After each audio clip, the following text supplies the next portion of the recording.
नमस्कार दोस्तों आज मैं खली के उपयोग के बारे में, पेड़ पौधे के लिए इसकी क्या आवश्यकता है, इसके बारे में कुछ जानकारी दूंगा। जैसा कि आप देख पा रहे हैं, ये सरसों की खली है और सरसों की खली के बारे में लोग पहले से ही गांव घर में देखे हैं कि जो मवेशियों के लिए भी उतना ही आवश्यक है जितना पेड़ पौधे के लिए। जैसे कि दुधारू मवेशी जो होते थे, गाय भैंस हो गए, तो उसके दाने के रूप में खली को 250 या आधा किलो के हिसाब से इसको दाने में मिला करके दिया जाता था, ताकि जो दुधारू मवेशी है उनके शरीर में पोषक तत्वों की मात्रा बनी रहे और वो तंदुरुस्त रहे और सुचारू रूप से दूध दे सके। तो इसमें विभिन्न प्रकार के पोषक तत्व पाए जाते हैं। जैसे इसके कैल्शियम, फास्फोरस और मैग्नीशियम जैसे मवेशियों के लिए फ़ायदेमंद होते हैं, ठीक उसी प्रकार इसमें नाइट्रोजन, फास्फोरस पेड़ पौधे के लिए आवश्यक हैं। तो इसको देने के लिए एक तो हम इसके सॉलिड रूप को मिट्टी में मिला करके इसे चूर्ण बना करके इसे आप देख पा रहे हैं, ऐसे चूर्ण बना करके मिट्टी या कंपोस्ट के साथ थोड़ा सा मिक्स करके गमले के ऊपरी वाले मिट्टी में जैसे मान लीजिए ये गमला है, ये देख सकते हैं, इसमें ऊपर वाले परत में मिला करके हम दे सकते हैं। और लिक्विड फॉर्म में देने के लिए इसको घोल बना करके पेड़ पौधों को दे सकते हैं। तो इससे पेड़ पौधों को देने से फ़ायदा क्या है कि जैसे इसमें नाइट्रोजन है, फास्फोरस है, पोटेशियम है, मैग्नीशियम है, तो सबका हर पोषक तत्व का अलग अलग काम होता है। जैसे मैग्नीशियम मान लिया जाए, मैग्नीशियम का क्या काम है, तो मैग्नीशियम का काम है कि जो इसके क्लोरोफिल का निर्माण जो होता है उसमें ये सहायक है। प्रकाश संश्लेषण की जो क्रियाएं होती है उसमें मैग्नीशियम का अहम रोल होता है। नाइट्रोजन है, वो वृद्धि के लिए है, जैसे जो भी पौधे का जो ग्रोथ होता है, वृद्धि होता है, उसमें नाइट्रोजन का अहम रोल है। उसी तरह से पोटेशियम, फास्फोरस, कैल्शियम का सबका अपना अलग अलग रोल है। कोई फूल बनने में सहायता करता है, तो कोई फल बनने में, कोई तना को मजबूत करता है, कोई उसके जाइलम फ्लोएम तंत्र को सुचारू रूप से चलाता है। जिस तरह से हम लोग के शरीर में मल्टीविटामिन का जो यूज है कि जितने भी मेटाबॉलिज्म या उपापचयी क्रियाएँ कहते हैं उसके लिए आवश्यक होते हैं, ठीक उसी प्रकार से वही तत्व मवेशियों या पेड़ पौधे के लिए भी उतना ही आवश्यक है। बस थोड़ी सी इसकी स्थिति के अनुसार उसकी मात्राएं बदल जाती हैं। तो खली के घोल बना कर देने के लिए हम पौधे के हिसाब से देते हैं। जैसे मान लीजिए पौधा छोटा है तो उसको उसी मात्रा में देंगे। जैसे अभी देख पा रहे हैं, जैसे ये मेरा स्ट्रॉबेरी है, सब में फूल आने लगे हैं, देख रहे हैं, यहाँ फूल है, वहाँ फूल है, तो इसमें देना है। ये फूल है, एस्टर है, उधर जिनिया लगे हैं, डहलिया है, बोगनवेलिया है, और भी इस तरह से देख सकते हैं इधर भी बहुत तरह के फूल लगे हैं, फ्लॉक्स है, पिटूनिया है, रोज लगे हुए हैं। छोटे छोटे पौधों में हम उसी की आवश्यकता के अनुसार देते हैं।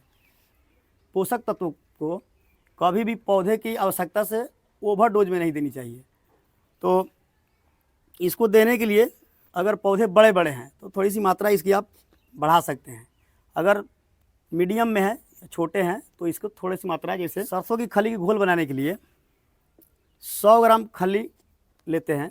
100 ग्राम खली को या तो इसका चूर्ण बना ले, पाउडर फॉर्म में कर ले और पानी में डाल दें, या नहीं तो ऐसे साबुत जैसे हैं वैसे ही 100 ग्राम किसी मिट्टी के बर्तन या प्लास्टिक के बर्तन में 1 से 1.5 लीटर पानी में इसको डाल दें।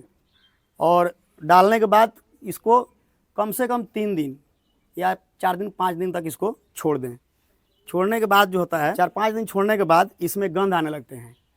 तो गंध आने के बाद पता चलता है कि हाँ, अब ये जो है घोल अब अच्छी तरह से ये फूल चुके हैं, अब इसको हम दे सकते हैं। तो 4-5 दिन घुलने के बाद इसको छन्नी से छानने के बाद अगर डालें आप, तो उसको कम से कम 30 से 40 लीटर पानी में घोल बना लीजिए। अगर उतनी आवश्यकता नहीं है तो आप 50 ग्राम का घोल बनाइए। जैसे कि मैं इसको 20 लीटर और 20 लीटर 40 लीटर का घोल बनाया हूँ, और मैंने 100 ग्राम खली का घोल बनाने से पहले इसको मैं आज 4-5 दिन पहले घोल लिया था और अच्छी तरह से छान करके जो इसके बड़े बड़े पार्ट जो हैं अलग कर लिया है और आधा 20 लीटर में डाल दिया है और आधा जो है इसको मैं इस 20 लीटर पानी में डालूँगा। जैसा कि आप देख पा रहे हैं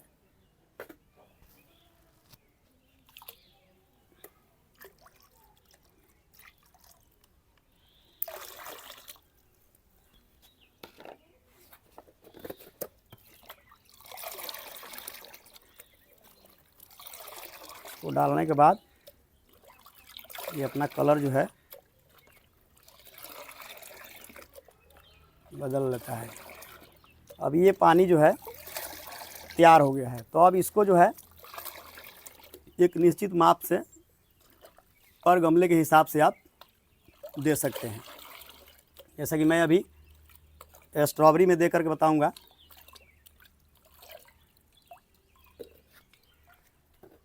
स्ट्रॉबेरी है तो मैं पहले भी बताया हूं कि स्ट्रॉबेरी में जो है पानी जो है थोड़े थोड़े मात्रा में देनी चाहिए ताकि उसका जड़ जो है ये यहाँ जो इसके जड़ जो है ये प्रभावित ना हो। किनारे किनारे थोड़ा थोड़ा इसमें ऐसे करके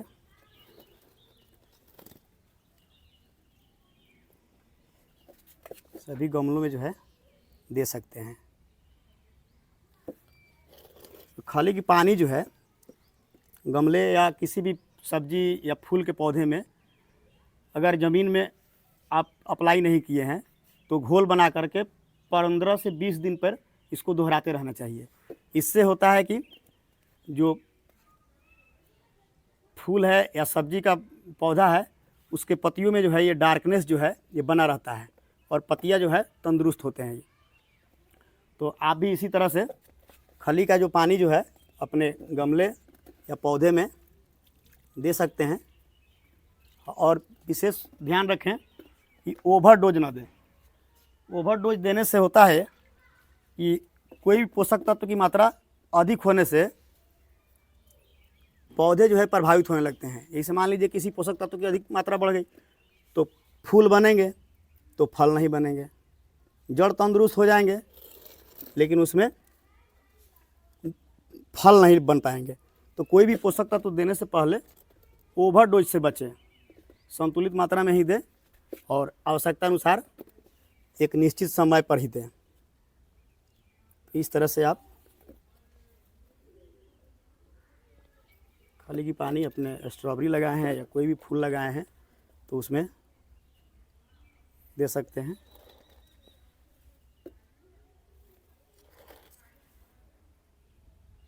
जैसा कि देख पा रहे हैं इसमें फूल आने लगे हैं। ये जो है स्ट्रॉबेरी जो है ये सब फूल आने लगे हैं। तो ये फ्रूटिंग के समय में ही जो है आप इसको खली का पानी 1-2 बार दे दें 15 से 20 दिन के अंतर पे। सरसों के खली में calcium, phosphorus, magnesium, nitrogen, potassium इत्यादि के अलावा इसमें 5 से 10% तक आयल होते हैं। आयल से फ़ायदा क्या होता है कि ये बाकी पोषक तत्व तो जड़ को मजबूत करते ही करते हैं, आयल जो है ये जड़ों को जो है एंटी फंगल का काम करता है। यानी कि जड़ों में जो है फंगस लगते हैं वो फंगस से इसको दूर रखता है और जब फंगस नहीं लगेंगे तो पेड़ पौधे जो है स्वस्थ रहेंगे।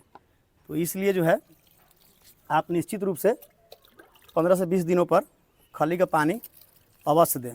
और वीडियो अच्छी लगी हो तो फेसबुक पर देख रहे हैं तो प्लीज़ फॉलो कर लें और यूट्यूब पर देख रहे हैं तो प्लीज़ सब्सक्राइब करें। इसी तरह के और भी जानकारी मैं समय समय पर देता रहूँगा। वीडियो देखने के लिए आप सभी का बहुत बहुत आभार, धन्यवाद।